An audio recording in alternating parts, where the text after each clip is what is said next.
Hello বন্ধুরা, জয় রিকৃষ্ণ, তোমাদেরকে আবার স্বাগত। আজকে আমি তোমাদের এসএসসির মাধ্যমে যে আপার প্রাইমারি যে নিয়োগের যে জটিলতা সেই সংক্রান্ত যে আপডেট, সেই আপডেট নিয়ে আলোচনা করব এই ভিডিওতে। ইতিমধ্যেই তোমাদের জানা যে 14 সালের ফর্ম থেকে শুরু করে 24 সাল পর্যন্ত দীর্ঘ 10 বছর ধরে কিন্তু আপার প্রাইমারি নিয়োগে বিভিন্ন ধরনের একের পর এক জটিলতা দেখা দিচ্ছে কোর্টের তরফ থেকে। এছাড়াও তপবতী চক্রবর্তীর যে ডিভিশন বেঞ্চের যে রায়ের কারণে 4 সপ্তাহের মধ্যে যে মেধা তালিকা প্রকাশ করার কথা বলা হয়েছিল সেই সংক্রান্ত আপডেট কিন্তু আজকে আমি দেবো। কতদূর কি কাউন্সিলিং সংক্রান্ত কতজন ডাক পেতে পারে, এছাড়াও বুধবারে যে বিকাশ ভবনে যে বৈঠক হয় শিক্ষা দপ্তর থেকে, তার বৈঠকে কি উঠে এসেছে সেই বিষয়ে আলোচনা করবে এই ভিডিওতে। তো অবশ্যই প্রাইমারি এবং আপার সংক্রান্ত যদি কোনো তথ্য জানার থাকে অবশ্যই চ্যানেলটিকে সাবস্ক্রাইব করবে এবং সঙ্গে থাকবে। তো চলো আমি শুরু করছি বিষয়টি কী হচ্ছে মেধা তালিকা সংক্রান্ত এবং কাউন্সিলিং বিষয়ে কী তথ্য উঠে আসছে। দীর্ঘ প্রতীক্ষার পর উচ্চ প্রাথমিকে শিক্ষক নিয়োগ নিয়ে আদালতের ছাড়পত্র মিলেছে। কলকাতা হাইকোর্ট নির্দেশ দিয়েছিল 4 সপ্তাহের মধ্যেই মেধা তালিকা প্রকাশ করতে হবে। তবে উচ্চ প্রাথমিক স্তরে শিক্ষকদের মেধা তালিকা প্রকাশ নিয়ে কিছুটা ধন্দে স্কুল সার্ভিস কমিশন এবং শিক্ষা দপ্তর। এর ফলে মেধা তালিকা প্রকাশ করতে আরও কিছুটা সময় লাগতে পারে। বিকাশ ভবন সূত্রে জানা গেছে, বুধবার স্কুল সার্ভিস কমিশন এবং দপ্তরের মধ্যে একটি বৈঠক হয়েছে। তাতে বিচারপতি তপব্রত চক্রবর্তীর ডিভিশন বেঞ্চের দেওয়া রায়ের ব্যাখ্যা হাইকোর্টের কাছে চাওয়ার ব্যাপারে সিদ্ধান্ত হয়েছে। ফলে চলতি সপ্তাহে মেধা তালিকা প্রকাশের কোনো সম্ভাবনা নেই বলেই মনে করা হচ্ছে।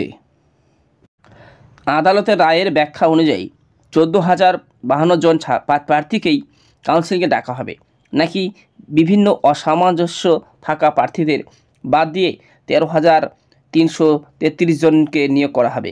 এ নিয়েই দ্বন্দ্ব তৈরি হয়েছে শিক্ষা দপ্তরের। কমিশন এই ব্যাপারে ইতিমধ্যেই আইনজীবীদের পরামর্শ নিয়েছে। তবে অ্যাডভোকেট জেনারেল অসুস্থ থাকায় শিক্ষা দপ্তরে নিয়ে তার সঙ্গে আলোচনা করতে পারেননি। এর আগে কলকাতা হাইকোর্টের রায়ের পরে কমিশন আত্মবিশ্বাসী ছিল মেধা তালিকা প্রকাশ করে দেওয়ার ব্যাপারে। কমিশনের তরফে যে বার্তা দেওয়া হয়েছিল তাতে সপ্তাহ 2 আগেই তালিকা প্রকাশ করে কাউন্সিলিংয়ের আবেদন গ্রহণ করা শুরু হয়ে যাওয়ার কথা। এসএসসির চেয়ারম্যান সিদ্ধার্থ মজুমদার জানিয়েছিলেন, যতটা দ্রুত সম্ভব মেধা তালিকা প্রকাশ করে দেওয়া হবে, তবে শেষ পর্যন্ত তা হয়নি।